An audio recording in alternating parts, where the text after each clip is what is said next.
మెదక్ జిల్లా నర్సాపూర్ పట్టణంలో అయోధ్య యువసేన ఆధ్వర్యంలో మంగళ వాయిద్యాలపై నిలుచున్న వినాయకుడు గత 6 సంవత్సరాలుగా ఈ అయోధ్య యువసేనలో ప్రతిష్ఠించిన వినాయకుని మొక్కుకున్న వాళ్లకు ఆయురారోగ్యాలు అష్టైశ్వర్యాలు కోరిన కోరికలు తీరుతున్నాయని పురోహితులు మురళీధర్ శర్మ తెలిపారు.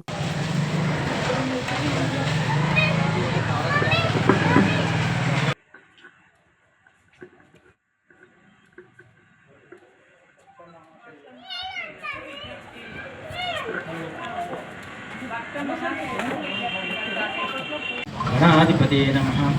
ఈ నర్సాపూర్లో పూట అయోధ్య యువసేన ఆధ్వర్యంలో పూట వినాయక నవరాత్రులు జరుగుతున్నాయి. ఈ వినాయక నవరాత్రులు ఈరోజు వినాయకుడు వాయిద్యాల పైన వినాయక స్వామిని ప్రతిష్ఠించడం జరిగింది. ఇది 6 సంవత్సరాల నుంచి కూడా ప్రతి సంవత్సరం కూడా భక్తులందరూ వచ్చి ఇక్కడ భక్తుల కోరికలు తెలియజేస్తూ ఆ భగవంతుని యొక్క అర్చనకు ఉపపాఠులవుతున్నారు. కాబట్టి ఈ ఇక్కడ అయోధ్య యువసేన ఏదైతే ఉన్నదో ఇక్కడ ప్రతి సంవత్సరం కూడా చాలా విశేషమైనటువంటి ఒక భక్తి శ్రద్ధలు ప్రదర్శిస్తూ ప్రతి సంవత్సరం కూడా వినాయక నవరాత్రులు జరుపుకుంటున్నారు.